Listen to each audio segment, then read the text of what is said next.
Greetings AML family. We are here in the middle of Kensington. And who we are here with today? Double R. How you doing, brother? I'm Brown. I'm doing, I'm surviving. In the concrete jungle of Kensington. Yeah, that. Tell us, how old are you, brother? I am 66 years old. Right. Brother, tell us a little bit about your childhood growing up. What was it like? Oh, my childhood growing up was beautiful. I mean, I didn't never see any, my family was always together. My mom and dad met at 16 and they stayed together till my mom died and my dad died. And that was like 76 years later. Okay, take this. I grew up in Mount Airy. Mount Airy grew pieces of a dream. In the middle of the groove was my house. I used to do a lot of dancing with clubs, KCP, Club Casanova Persuaded is what it's called. IFT, International Floor Takers. I used to model, go to New York. Used to do a lot of that stuff. But all in the process of doing that, I was still getting high. My high came down to this. Back in 1976, I used to go to bars, drink, smoke, you know what I mean? But once I hit cocaine, Rudy Valentino Purnell, I'm saying his name loud and clear, turned me on to it, 1976. From then on, I dropped everything. Reefer, pills, liquor, I didn't want any of it. I ain't want none but cocaine and pretty women. And for years, I had it like that. That's when they used to pay for me, now I pay for them. I don't know why, stupid. But growing up, I was like a mechanic. No, it wasn't like a mechanic, at least I thought I was a mechanic. You could call me a backyard mechanic. I used to fix a lot of things. I stayed in the garage. Started fixing bikes, started riding what we call mini bikes. Then moved up to motorcycles. Yeah, I rode with a few guys on the motorcycle team. Mount Airy. We used to get it in, have a lot of fun. We used to shoot down the Belmont Plateau, party like it was 1999, but all in the process, my thing was cocaine. Back then we used to cook it, you know what I mean? It wasn't none of this crazy stuff here.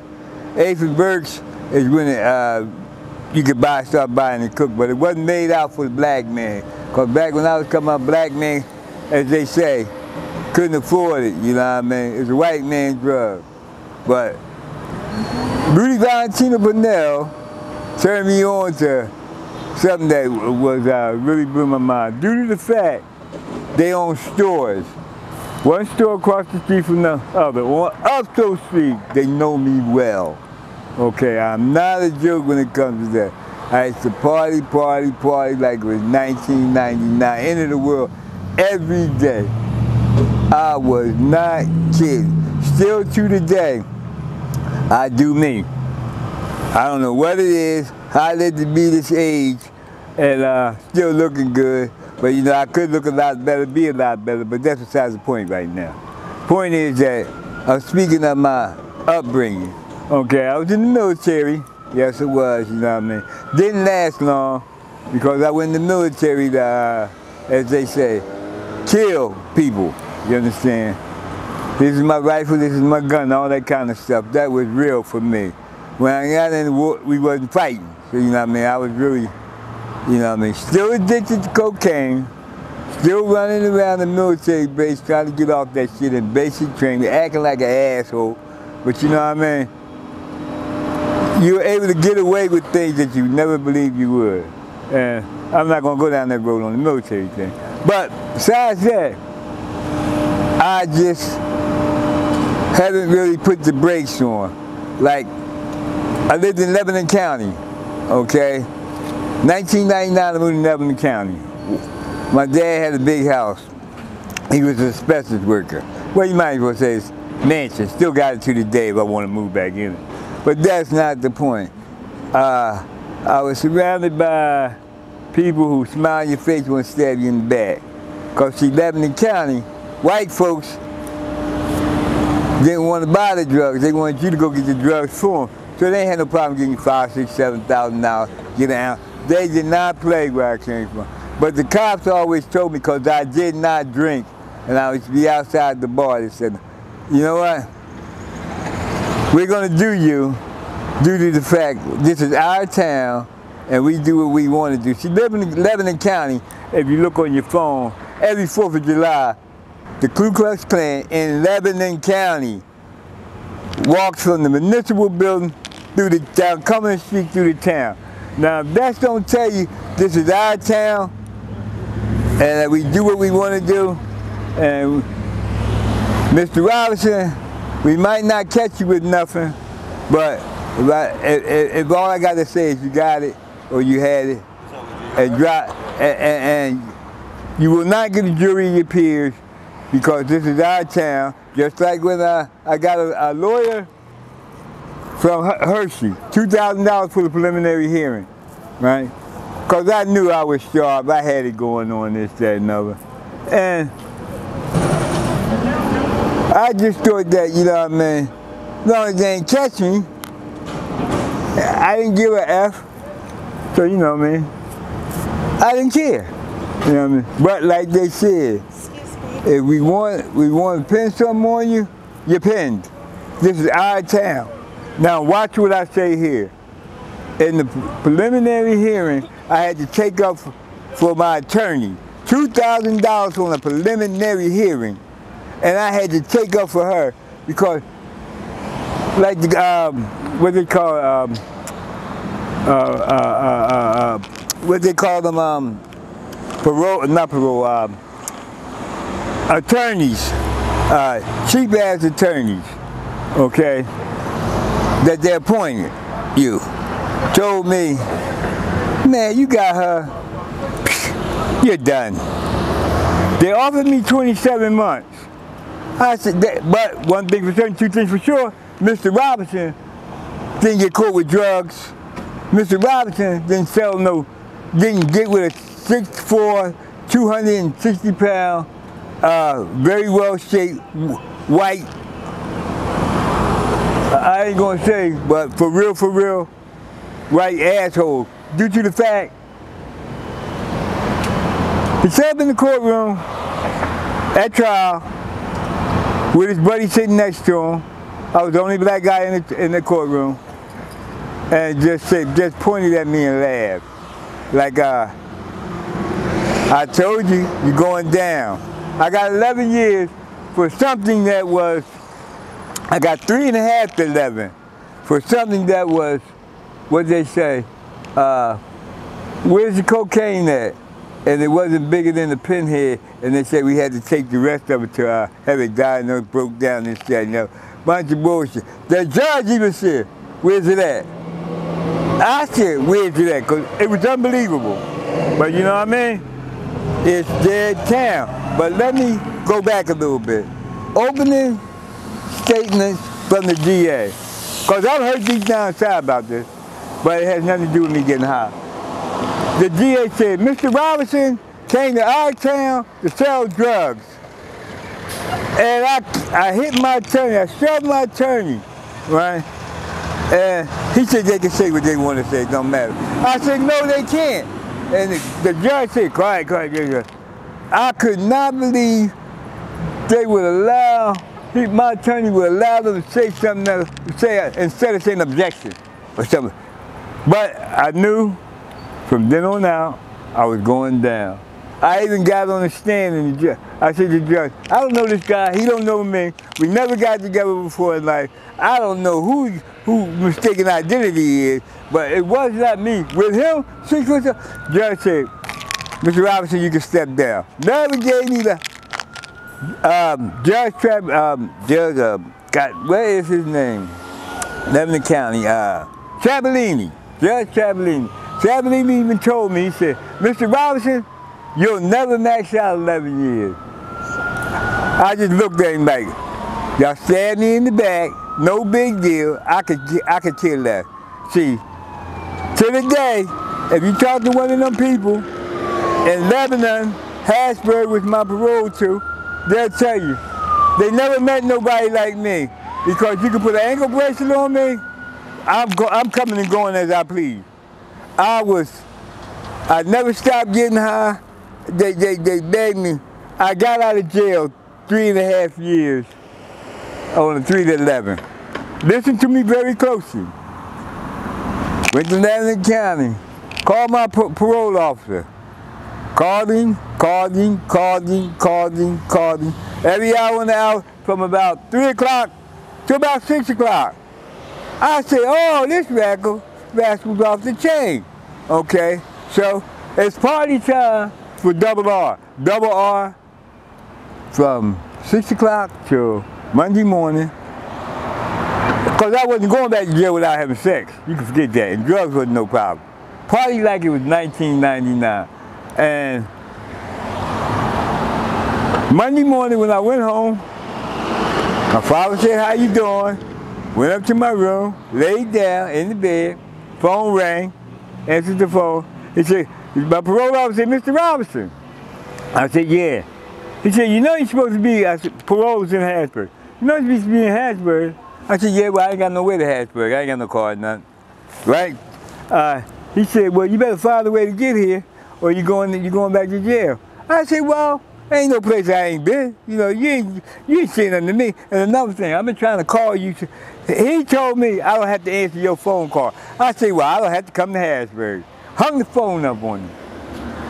This is what occurred. My sister and her husband came in the house. Things you would never. I never expected them to come in the house. I never expected to see them. Because I expected that, you know, they sent the cops there.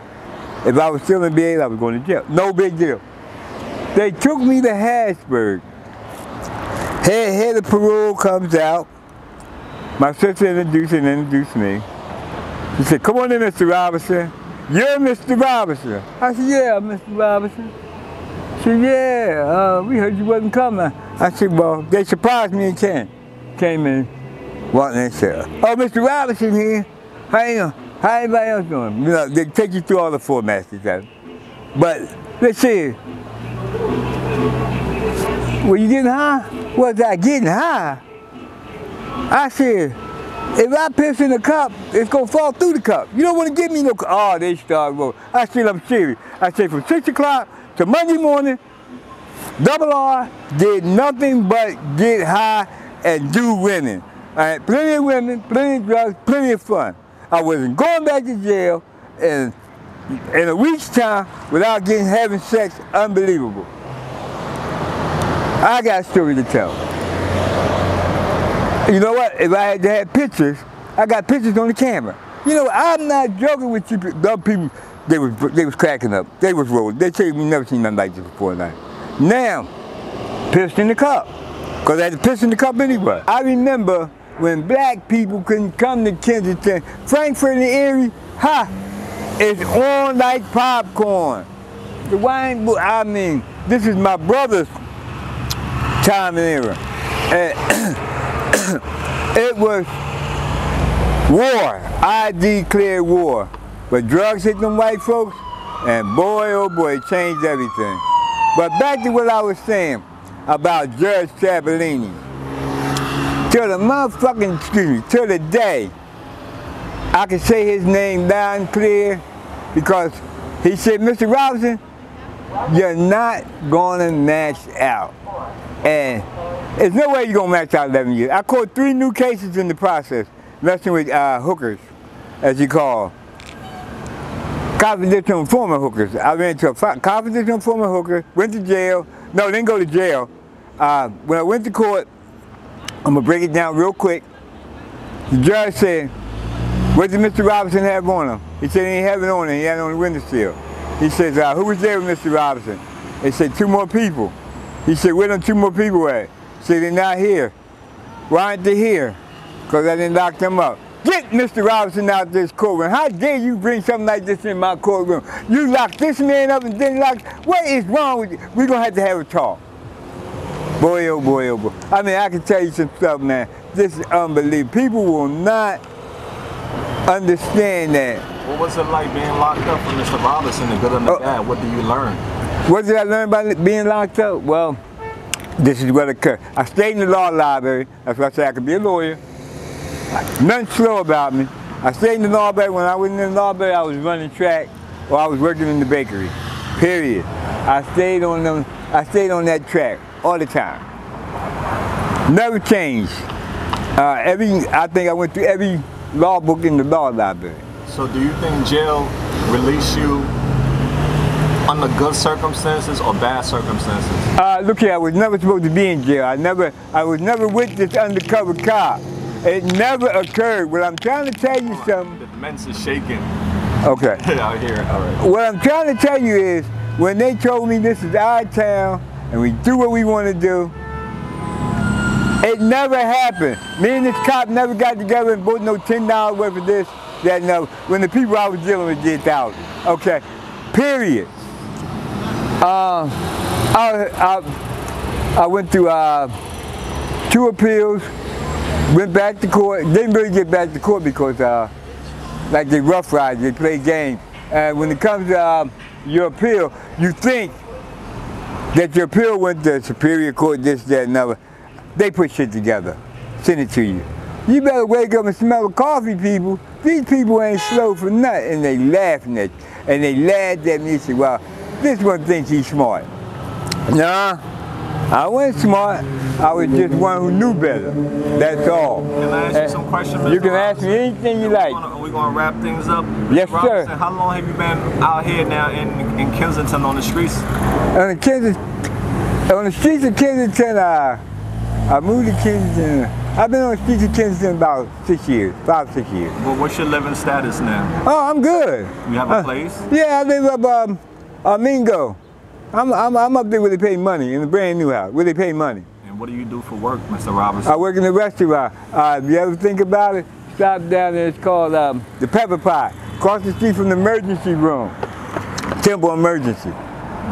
They got good food, but platter start at $18. So now, when I'm working. Now, currently out here, what drugs are you battling, or what drugs do you use? I use one drug and one drug only, like I told you. Once I start using cocaine, rock, crack, whatever you want to call it. So you deal with the That's it. The hard and the powder? I don't deal with no powder. Just the hard. Just the hard. There's no powder out here to be cooked up. So crack. All right. So crack. You know about the crack monster and how it takes away a lot from you. What all have you lost due to your addiction? Well, it keeps me trapped. Family's there because they say that's Randall Robinson. That's him. They'll tell you straight up, that's him. But you know, I don't have to take advantage of anybody, to steal from nobody. I don't have to do all those things because things are materialistic. I learned that in the military. Easy come, easy go. My standard right now is like I'm ready to relocate due to the fact I don't get high in the house because my grandkids are there. So where I'm at now, I have to relocate due to the fact I like what I like and I do what I do. I'm grown. So how many jars would you say you use in a daytime, 24 hours? Oh crap. Man, I could actually tell you. I don't try to do no, I can't put no number on it. I can't put average. No number. You can't say average? Average. Let me give you average. Yeah, average. If I'm lucky, because this stuff is prefabricated BS. It's not the real deal, Holy. It's not what it is. Let me tell you something, people. This is not cocaine cooked up. This crack is not crack. When I was growing up, it was crack. This stuff is prefabricated BS. And I don't know why I'm still messing with it. I guess, you know what I mean, I want to be in the fast lane. But check this out. He asked me how many. I'm going to round it off, let's say about 15, 20. No problem. All right, yeah, I hear you, brother. And how much will you say you spent on it? Is Well, it 15, nickels or dimes? these are nickels, and 15, 20 is about $100, which is not a problem. How does it make you feel when you smoke it? Oh, The good. if it's good. It's about the euphoria, okay? It's a great euphoria for me. Like I said, I don't do nothing else with that. How long does it last? It's 72 seconds. Damn, 72 It only seconds. lasts 72 seconds. The euphoria only lasts 72 seconds. But people run with it. What's the negative side effects of crack? Negative 5. Okay. This is, like I said, garbage. You know what I mean? Yeah, it's hard to find something good out here. So, you know what I mean? It will take you down, whereas it's a down instead of an upper. That's a downfall. Since you've been on the streets of Kensington, have you had anything horrible happen to you, or have you seen? Yeah, I've been robbed. I've been robbed. So I don't carry my wallet no more like I used to. When I go get money, I don't take astronomical money out the machine, $10, $20 like this, or to just pay my rent or this, that, and the other. I don't do that no more because it's slimy dope fiend people, and they will take you down ASAP. Can you trust anyone out here? Not if they don't have Ron. Why you say that if they don't have Because they take you under with the quickie. Gimme, gimme, gimme, gimme, die. They claim they gotta have what they gotta have. But it's like everybody, all the women is like do the same thing that the other women do. It's like the pattern, if you get with this woman, she's gonna do the same thing that woman doing, that one. Maybe they're gonna walk behind you, they're gonna want dumb. If you got a car, then you know what I mean, that's a little bit different, you know what I mean? Because you kind of like got the boss. But if you're in the streets of Kensington walking around with them, you're a sucker. They're trying to find out where you put your money, how much you got, and how they're going to tell you from top to bottom without doing what was supposed to be done. Hey, pretty. I'm Brown. So we're about to wrap things up, all right, brother? What's the day in your life look like? 24 hours. Okay. 24 hours is like I could be on the streets of Kensington 24 hours and go home and sleep for a day. Due to the fact I'm chasing that nothing. I'm chasing nothing because it ain't worth it. Truth, it's really not worth it. You know, I'm hurt deep down inside for real because I spend money like it's nothing. And that's just, as they say, get a blowjob, get some coochie, things of that nature, right? And they don't never finish what they start, only in your hotel or in your house or something. In the streets, they don't really finish what they start. They way to use you up. But that's the game, you know what I mean? So. Do you stay safe, protected while having sex with these females? Yeah, I keep prophylactic, which I call condom. I keep them. You want to see one now? I believe you. I don't joke, man. Right, so I just got some questions to wrap things up with, right? If you were, hold on a second, let me get this question out. You're doing great, brother. You ain't heard nothing yet. If something bad or fatal were supposed to happen to you while you were out here, who would show up to celebrate your life? I got friends from when I was a young buck, still my friends. I got family, still my family. We don't turn our back on each other. I mean, I'm here, they're there, we communicate. I mean, I can go back 40 years and make a phone call right now, and we talk like it was yesterday. So if you had a chance to call any loved one, if you had a chance to call one of your loved ones, who would it be? Ha! That's a good point. You know what? That one just startled me. But I would call my sister. Why? Because no matter what, she never changed neither. She is very intelligent, will help you in any way, shape, or form.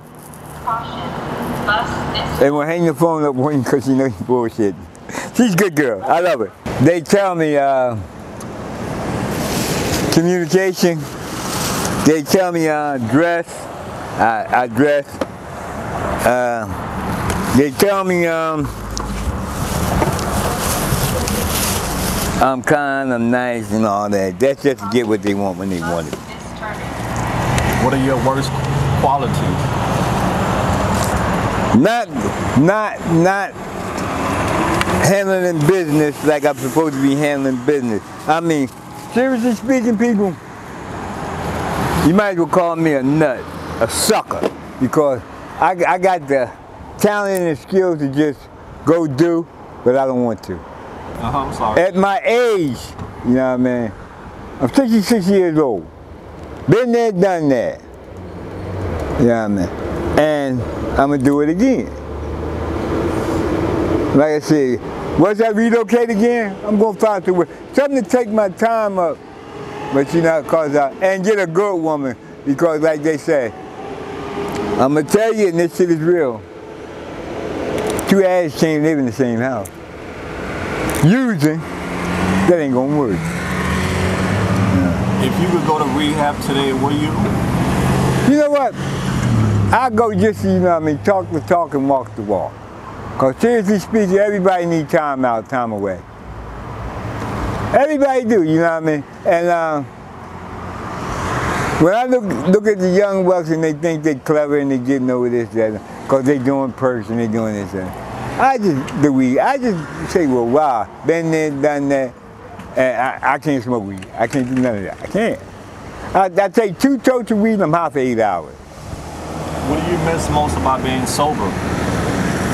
Now you got a good point. I love that point right there. What do I miss most about when I'm sober? Only time I was ever sober, really sober, was when I was in jail. And I don't feel no different. I'm still me. Still you?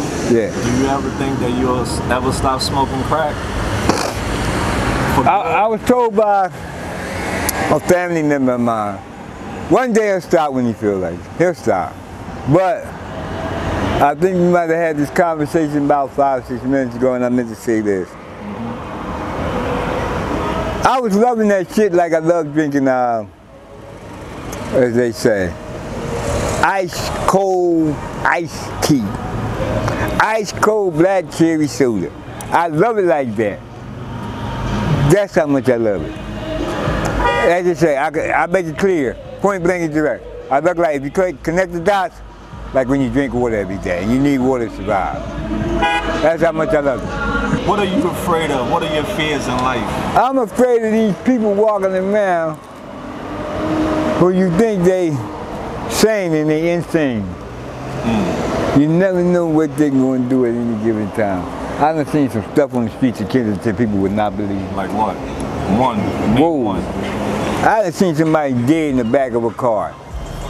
Cop opened the car trunk and there's a dead person there. 17 years old. I've seen a dead person in a motherfucking crack house, dope house, and people just act like it wasn't there. I've seen, oh my gracious, women run up to me, talking about, "You tried to rape me, you tried to rape me." I said, well, there was a white truck or something like that. I said, I guess we contact the cops for you this time. You tell the cops what occurred this time now. Next thing you know, they asked me for a hit. I'm like, what? I just want to hit. Damn. All right, so the last 2 questions I have for you, brother. 2. If your friends and your family see this video, what message would you like to send to them? One thing for certain, 2 things for sure. I never lied about my addiction. And I'm not the one that you have to beg, borrow, or steal from family members or anything like that. I'll stay away. I'm not a predator, you know what I mean? But the people I'm around are predators. Okay, last question, brother. How do you feel about the situation out here in Kensington with all the cops? The cops got a job to do. They got to go home and eat just like the rest of us. I look at it like this, point blank direct.